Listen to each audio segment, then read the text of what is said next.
उन्हाळ्यामध्ये दुभत्या जनावरांना उष्णतेचा त्रास जास्त प्रमाणावर होतो, पण गाई आणि म्हशींमध्ये उष्णतेचा त्रास हा वेगवेगळ्या स्वरूपाचा असतो.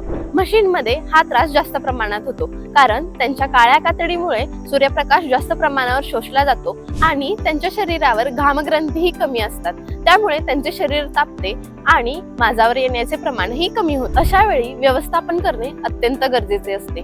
त्यासाठी दुपारच्या वेळी जनावरे सावलीत किंवा गोट्यात बांधा. गोट्याच्या छपरावरती गवताचे आच्छादन करा. बाजूने गोणपाटे किंवा पडदे लावा व त्याच्यावर पाण्याची फवारणी करा, ज्यामुळे आतमध्ये थोडा गारवा निर्माण होईल. जनावरांना पिण्यासाठी थंड आणि स्वच्छ पाणी द्या.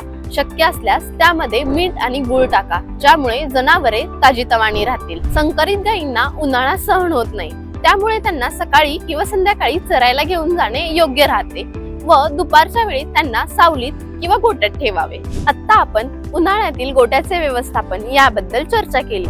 पुढील भागात याचे होणारे फायदे जाणून घेऊया.